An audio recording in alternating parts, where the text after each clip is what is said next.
Good afternoon. It is a fantastic Friday here at NBMS Remote, week 6, day 5. Hopefully I don't run out of fingers. I think we'll go maximum week 10. I think week 10 is our last week, and I'll get to use both hands. But we are week 6, day 5. It is Friday. Once again, I sound like a broken record, but it is a wonderful day out there. I've explained the analogy broken record in class before, but one of these archaic sayings now where back in the day, not quite my generation, just before it, like my parents would buy LPs, vinyl, records, big discs. I know I have some students that are into vinyl and buy them. But if the record was broken, it would, the record spins, there's the needle, and the needle will hit a little bump and play the same loop of a song over and over and over again. And it was kind of frustrating. You had to actually get up off of your seat. Can't just hit skip on the iPhone. You have to walk over to the record player, blow it off, or just skip that song, and it was kind of toast if it was too scratched. Anyway, some people say that the best possible sound you can get on a good hi-fi, good speakers is with vinyl because it's an actual physical thing that's happening that gives you a really rich sound, and even that little scratchiness you sometimes get kind of adds to the experience. So if you've never listened to music on vinyl, I highly recommend it. If you go to Target, they have some big albums you can still buy on vinyl. Some artists I remember like Taylor Swift's last album she released on vinyl, which is pretty cool, and it gives you something to read while you're listening to the music. The art on the record was always really cool to see what the artist decided to do, and then the lyrics or a story or how the band got together is on the back. So anyway, a lost era, but still awesome. Okay, so it is Friday, and the assignment today is a continuation of the assignment from yesterday. I had a student, Alexandra, that emailed me and said, hey, question 4 is a timeline. So you can approximate it on Google Docs if you want. What Alex said she's going to do is draw out the timeline on paper and then paste it into the Google Doc. That's fine. You can use arrows. There's different insert options for arrows that you can do if you'd like to do it that way. I'm kind of excited to see what you pull off. I did get a chance to play golf yesterday with Mr. Ryberg. He wanted me to mention it, and he's a big fan of the videos. He did a little binge yesterday. And we had a great time at Seascape, social distancing, just twosomes. Really didn't see another person the entire time after we checked in, which was cool. And he did beat me on a hole. I'm sure he wants me to report that. It was the 12th hole at Seascape that I called the road hole. It's a short par 3. I was left in the bunker, had a nice bunker shot, but didn't make the putt. Mr. Ryberg flirted with the road on the right, chipped up, and made about a 12-footer for par. So that was pretty cool. Anyway, we had a great time, and I'm hoping to get out there again, a little more golf next week, capture this beautiful weather. We might get a little drizzle Monday evening, which will help soften up the golf courses because they're already getting dry.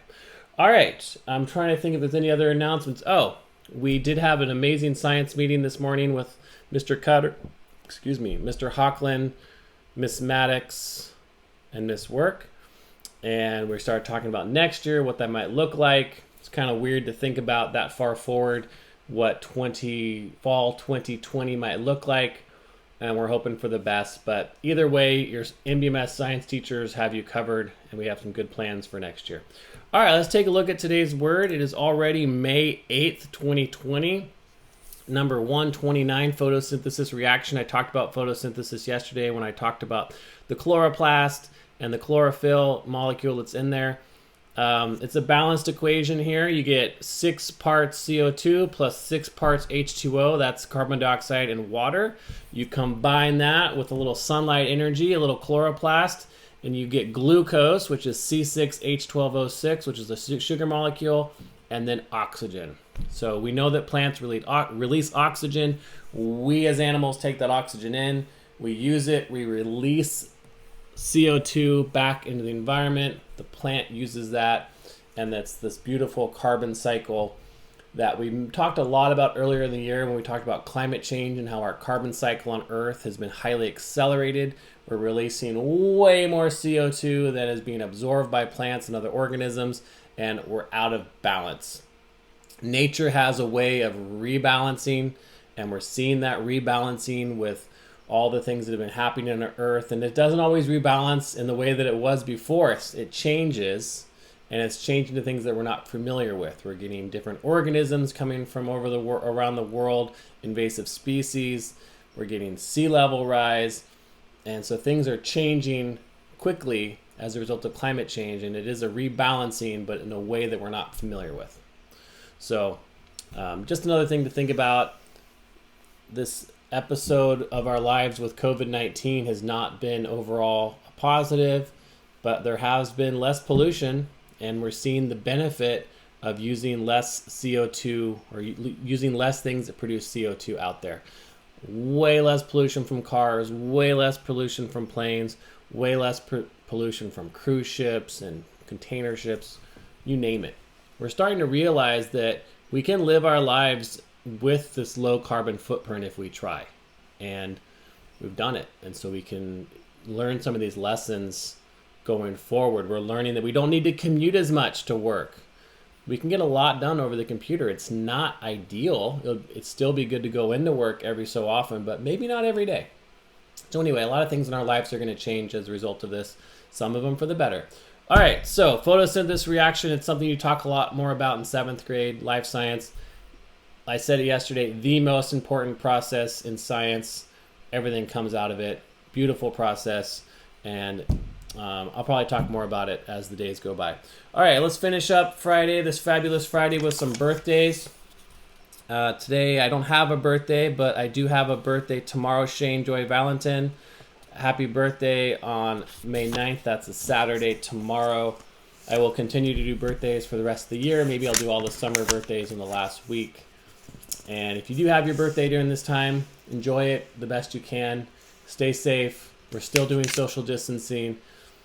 We're entering, I'm not going to call it a dangerous period of time, but anytime that restrictions start to be lifted, things can get out of hand. So when this first started, I was talking with Mr. Domo. Mr. Domo a couple years ago had a knee surgery, and his doctor said, stay off your knee for 2 months. And if you know Mr. Domo, he is like the Energizer Bunny. He's always going. He has a motor that just, it's amazing to watch. So that, telling him to be on the couch for 2 months, on one level that intrigued him, but he did not like it. But he did it, and his knee is super strong. And he just said, you know what? I'm going to not do anything for 2 months. And that's kind of how we are with this COVID thing, where we just need to keep going, because as soon as we start stressing the system and stressing that knee, so to speak, it can go again in a bad way. So we got to stick to the process, and we can really eliminate this to the best of our ability. There's been diseases before that are eradicated either via social distancing and all that, or by vaccines. I was playing a trivia the other night, and they asked a trick question. What age do children get the smallpox vaccine?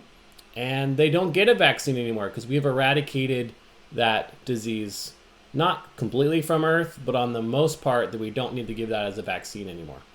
So trust the system, it works, and stay safe out there. Enjoy your weekend.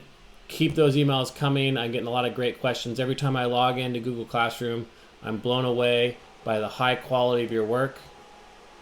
Oh, my 3D printer's still on. I need to turn that off. Oh, what's making that noise? Anyway, not sure what I was saying, but enjoy your beautiful weekend, and I will check back with you on a Magic Monday. Let me get my song to leave you with. I will have more guest stars next week, and I can't wait.